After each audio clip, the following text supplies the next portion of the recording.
guess what? We moved our family's business from Ohio to East Africa to Mauritius. And let me tell you why in this video. Mauritius, to me, is hands down the best country in Africa to run your business, but only if you have this type of business that I'm going to tell you about, because this premium digital nomad visa, they're self-employed visas, they're the best hands down. They take after like Thailand, Dubai has a similar golden visa, Vietnam has a new one, and so you're getting the best of both worlds when you come to a country like this. So if you're new here, I'm Tiffany G, freelance copywriter, international marketing strategist of 9 years. Our firm has raked in $27.9 million and counting for clients in finance, real estate, healthcare, DNA, contracting, gov contracts, education consulting, all of the things. You name it, I've probably written copy about it. If you see certain Black-owned businesses, I just may be behind the marketing campaigns that help them rake in multi-million dollars. But listen, in this video, I want to tell you about this magnificent island that I live on, and if it could potentially be the right fit for you to merge your business here, because let me tell you, I ran the numbers just the last few days, and my business, our business has grown 35% year on year since 2023 being in Mauritius. And let me tell you why I think that is. Now, as you may be able to tell if you have subscribed to Journey with us or been on this channel for any length of time, check out the Mauritius Africa playlist, check out members only, and subscribe so that you can see our journey through Mauritius. But this country is luxury. Like, I'm talking penthouses, 5-bedroom villas with a pool. That's the type of house that we live in. I'm talking luxury on a budget. And so for an entrepreneur, especially a consultant, an advisor, somebody that's a service provider, even somebody that has a virtual service. For example, I have a client that's a finance client. She does virtual services, although her team is in a specific building. Their clients do not come in to meet the team. They do everything online. They're a CPA firm, very high caliber, top 1% finance company in America, period. But like I said, they do it all online. And if you are also one of those entrepreneurs that is raking in millions, raking in 500K, raking in 6 figures with your business, you can move to a country like this and live your best life. You can move to a country like this and amplify the business that you already have, because the environment itself is very helpful for creativity, for startups, and for businesses that are already established. I want to make sure that that's key, because it's different from somewhere like South Africa or Nairobi, Kenya, Johannesburg, South Africa, I should say, or Nairobi, Kenya, where there is a lot of a tech hub. There's not as much as a tech hub here. But like I said, if your business is already established, we moved here when our business was already 7, 8 years in the making, already had high caliber clients, we were already established. And so it's easy to come to a country like this that has phenomenal Wi-Fi, phenomenal electricity, phenomenal water. Everything is nearly perfect here, pretty much better than America. I know you see the build on our house here, like very sturdy. And they bring that concierge luxury service into everything that they do here, which is great for entrepreneurs, because you get to be in a society that's excellent with concierge service, excellent with customer care, excellent with being low corrupt. Okay, y'all know we talk about on this channel, you should only live and do business in countries that are low in corruption, and that changes all the time. That's not something that just like, okay, they're low in corruption. That changes all the time. You have to pay attention. But I believe that's one of the reasons that our business has flourished so much since moving to Mauritius.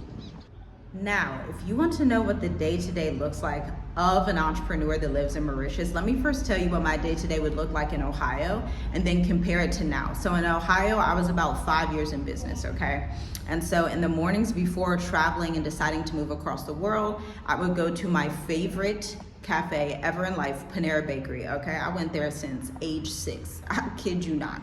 Walk down there, get my cinnamon crunch bagel, my coffee, sit there at 6 a.m. to 9 a.m. What would I do from 6 a.m. to 9 a.m.? I would post on Instagram for my business. I'm not doom scrolling. I don't scroll on Instagram. I don't even play around with Facebook. I only go on social media to do business. And so I would sit there and do this deep work in preparation for us to leave the West behind, okay? And so as I was doing that, my husband was at work, I was writing client emails, writing my own copy and content, leading my team, phenomenal team of an online business manager, a social media coordinator, and prepare them and lead them so that they could take over the reins of the business while we were flying and traveling.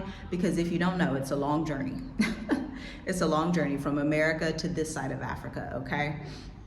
So that's what my life used to look like as an entrepreneur. Now, if I was super busy and I had that 3 hours, I would take 2 additional hours from like 2 p.m. to 5 p.m. or 5 p.m. to 7 p.m. to do additional client work if I had to get that done. And that was pretty much my day. I put in 5 hours of work and that's that. Make a super full-time income, super full-time.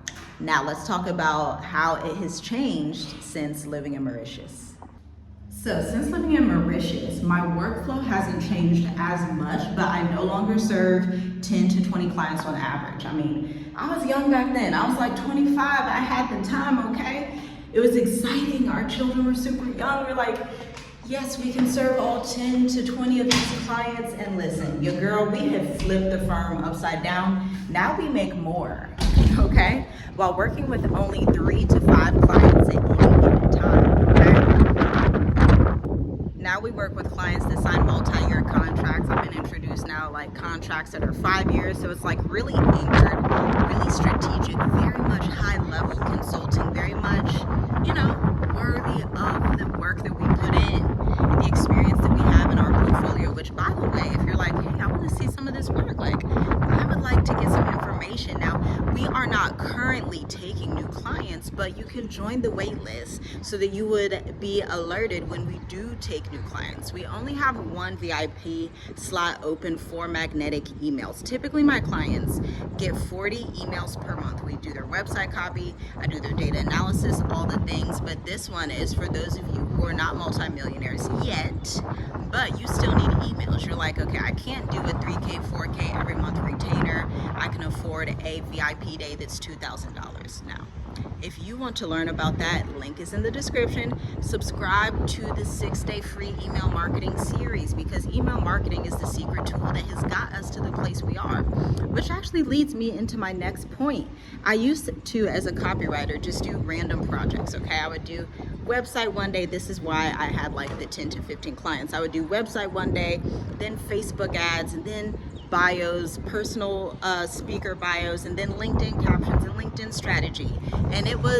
And you know, that's a great way to start out as a freelance copywriter, as a freelance marketing specialist, you know, get your hands wet with all these different projects. But I pivoted in about 2022, okay?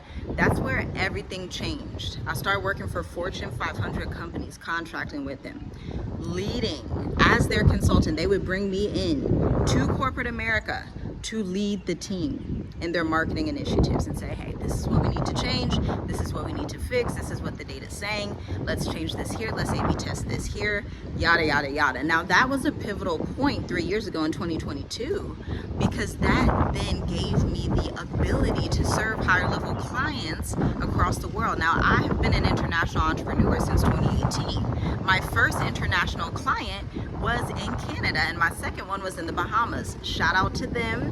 One was a hair care company and the other was an introvert marketing career coach, which we have just recently done a summit together.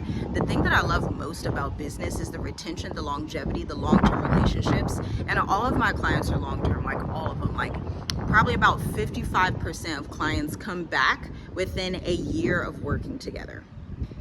55%, very quickly. It's a high retention business, low turnover, and so that's what makes it so easy to do in Mauritius. Now, on top of that, you have phenomenal infrastructure here, which is ideal because I use a lot of technology. I go high level, Klaviyo, MailChimp, ConvertKit, obviously the social media channels. There's a lot of technology, even this media and PR software. There's a lot of technology behind what we do as retention technology marketing strategists. And so that type of thing cannot be done in an economy or in a country that does not have adequate internet infrastructure. I did experience that tension when I was living in Tanzania. And so it was a little bit harder to scale when I was living in that country versus Mauritius. I've been able to scale 35% year on year just in the first year of being here. So I'm like, oh wow, this growth trajectory is wild. Like, this is amazing. Infrastructure really is key as an entrepreneur. And so that is something that you want to take into consideration. There are some countries in Africa that more, like, they may be more useful for like retirement and just like leisurely travel, and we've done that. That's super fun to do those things, to spend a couple of years traveling.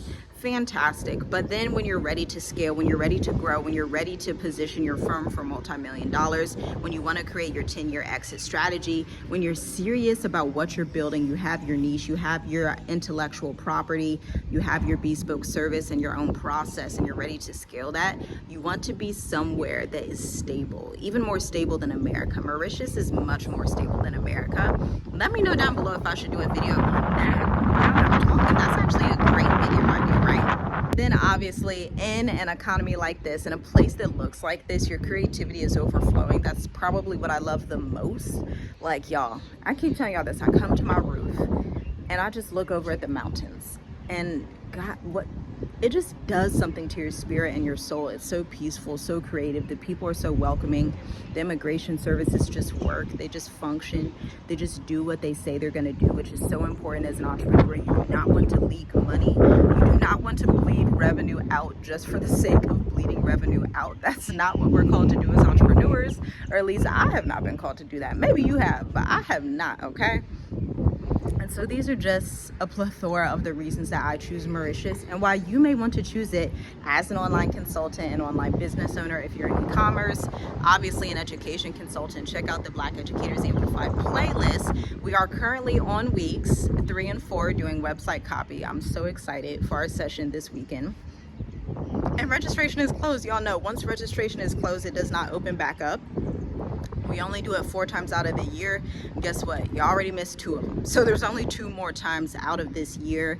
And that is heavily dependent on how busy we are with other contracts in our firm. Because remember, I told you, the way that our business is set up and structured at any given time, we're typically at 60 to 75% capacity. And so we open Black Educators Amplified as we're able to serve other demographics of people, okay?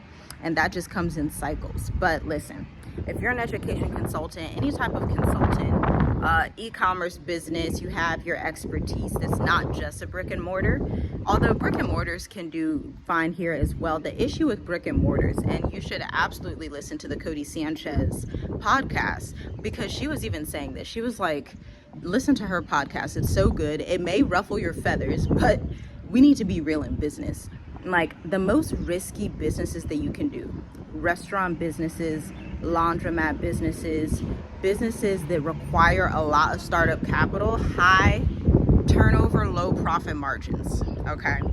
I knew this starting out as an entrepreneur because I invested with consultants and advisors who knew what they were doing, okay? And they told me, like, you want high profit margins. You don't want to just be out here for the fun of it, throwing money at the wall. We have a family. We don't throw money at the wall. Everything that we do has to be intentional and count. And so that's what you want to think about. Restaurants, and you know, the way Cody Sanchez said it, like, literally listen to this. Do not open a restaurant unless you cannot live without cooking for a living. Like, unless you cannot live without cooking for a living. It's probably the same thing. You could honestly say the same thing about writers, and I'm a writer.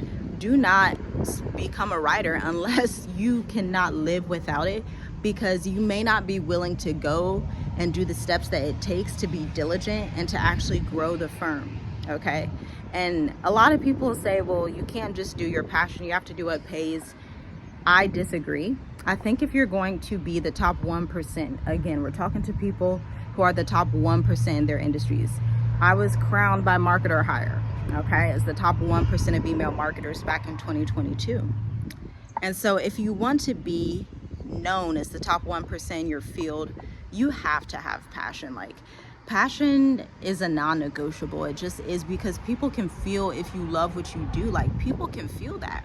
You may say, yeah, I just opened this business and you know, you may have a smile on your face, but we can feel if you really enjoy what you do. Like, y'all can feel through this screen how much, one, I love Mauritius, two, I love writing, three, I love Africa, and that's how it is.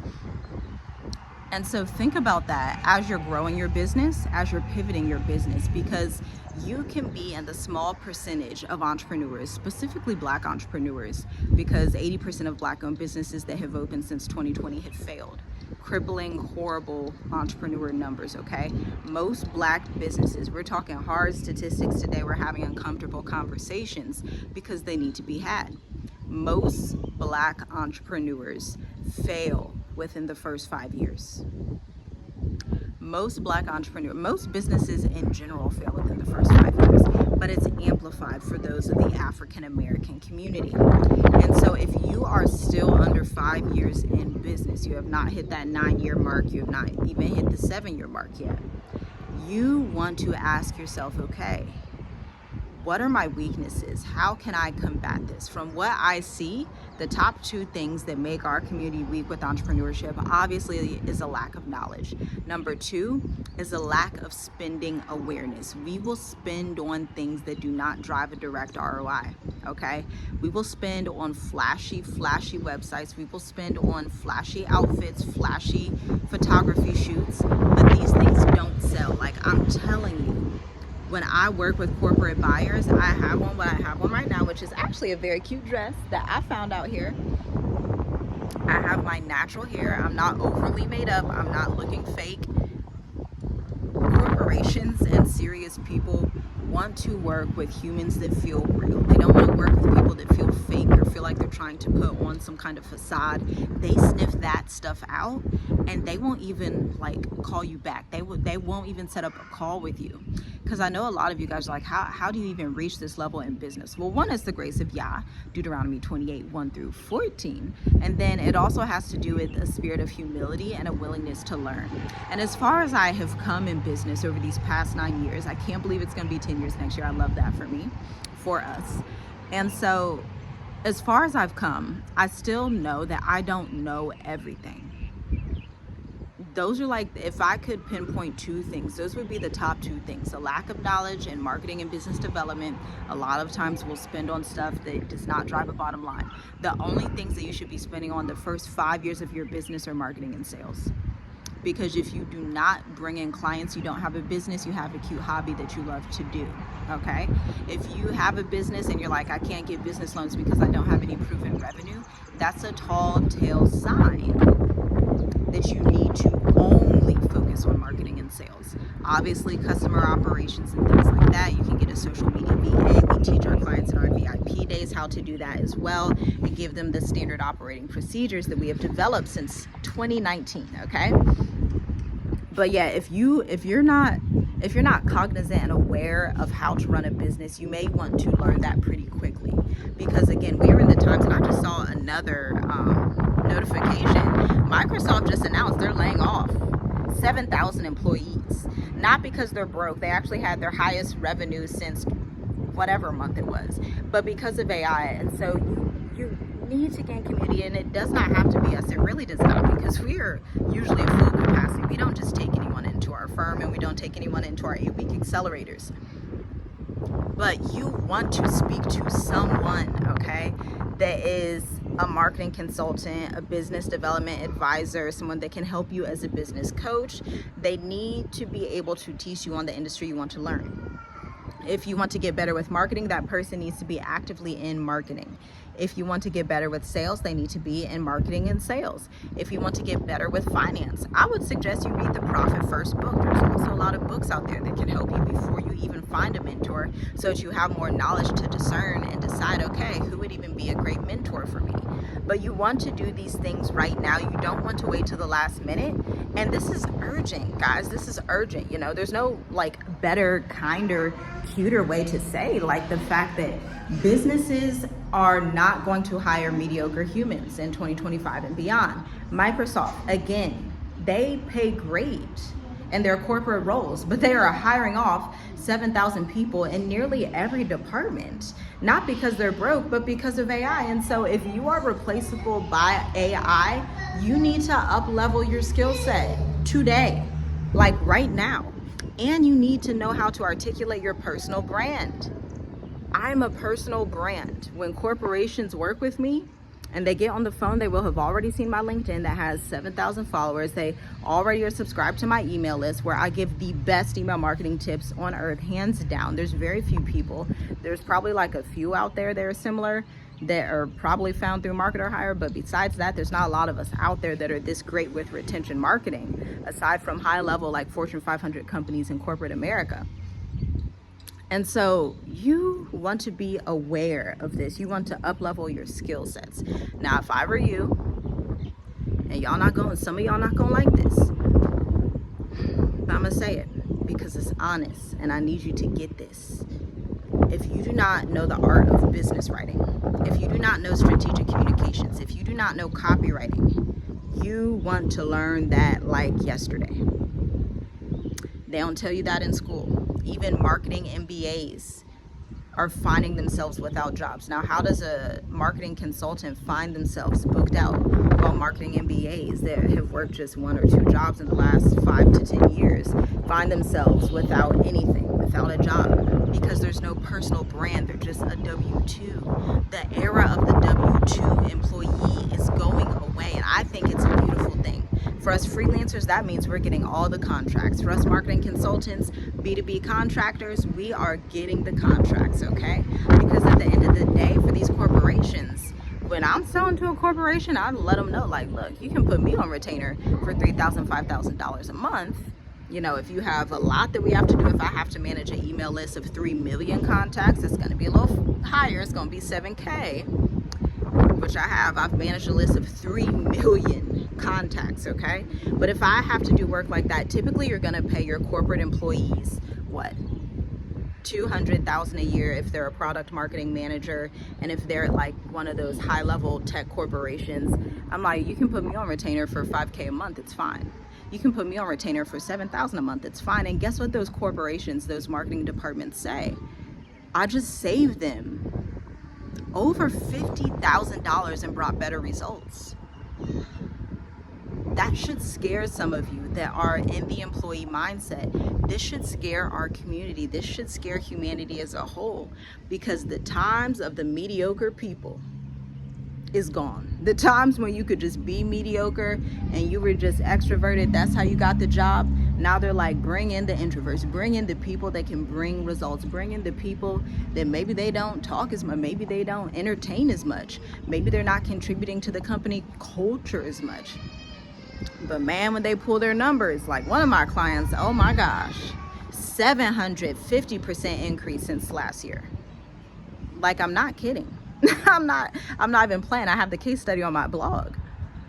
Like, that's the type of return on investment that you need to be able to bring, that is making clients, and for us, it makes clients say, you know, I can't say no to this person. Not only can they not say no, but it's like, I'm not gonna let you go. You need to stay. Look, I need to lock you down for 5 years. I need to lock you down for 3 years. I need to lock you down for 2 years. I just had a client come back. We worked together in 2022. Raked in millions for her firm through both SMS and email marketing. We would send 3 emails per week, 2 SMS per week to different segments of her email list. Okay, it's a Black-owned healthcare type of company. She comes back, she's like, listen, I know you're super busy. I know a lot of people want to work with you.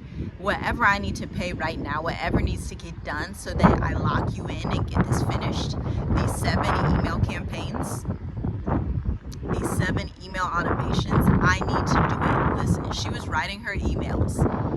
She is the founder, multi-million-dollar, writing her emails. I was reading the emails, and they were all the same, and she knew it. She was kind of feeling guilty. She was like, you know, it's kind of like stabbing yourself in the foot or stepping on your own foot when you as a CEO, you know, you're writing your own emails and you're like, man, I just probably wasted $500K that I could have had. And she realized that, and she came to me and she was like, let me just put you on retainer right now. Whatever needs to be done so that I block out your time so that you have time for me, do it. You want that to be the effect that you have on clients. I can teach you how to do it. You want to binge the Mauritius Africa playlist. You want to binge the Black Educators Amplified playlist. You want to binge the Introvert Marketer. Go to www.tiffygwrites.co. Learn marketing. Learn strategic communications. because as beautiful as it is for us that are already in position, I want you to be in position too. I don't want to be the only one eating in the famine. I want you to eat as well. I want you to be ahead of this. I'm so blessed and so glad that I was obedient to the call on my life by the Most High to open up our firm 9 years ago, because we're reaping the fruits of it. And nobody knew 9 years ago that the AI would the AI would be like this. I didn't even know I would be in this country 9 years ago. But you see, when you walk in obedience, because business has to be done in obedience if you want to reap the full fruition of what you're taking to the market, of what you're trying to serve your community with. You need to be obedient to the call. You need to be obedient to what the Most High has asked you to do. And so that's just a little snapshot of why we choose Mauritius, what's going on in our firm, why you may want to choose Mauritius and not waste your money. I'm telling you, I'm going to tell you something most people won't tell you. By far, most African diaspora that move to Africa waste tens of thousands of dollars. Us included have done that. Tens of thousands of dollars. Why? Because they don't pick countries like Mauritius, Botswana, Namibia, Seychelles, Cape Verde, or Ghana. Possibly Burkina Faso once they get things further up and running. Most other countries, you're going to just waste so much money and time that you can't sustain 35% year-on-year growth. Sure, you're going to be able to get your business loan from wherever, but it's like, if you're not recouping that money, there's no point in having a lot of debt. Debt is not something to be happy about. There's not even like scrupulous amounts of business debt. Get debt that you can afford. We bootstrapped in the very beginning till we could get working capital, and expanded our firm from there. But for the first few years, we self-funded, okay? Self, like SELF-FUNDED, self-funded with the help of my father. But listen, this is not the time to play around. This is the time where you need to get serious, and you have to make these decisions for yourself. Yes, it's uncomfortable. Yes, you may feel fearful. I feel fearful right now, even because I'm about to make another huge investment. I'm like, okay, how do I want to take this? But work yourself through the fear. Trust yourself to make the right decision for yourself. Trust the Most High to guide you through the process, and come live your best life, because I'm living my best life. I'm about to go drink some coffee. I may look at the mountains here. They're doing a lot of construction. But that is it for this video. Like, share, comment, and subscribe. Share, absolutely. And I'll see you next time. Shalom, shalom.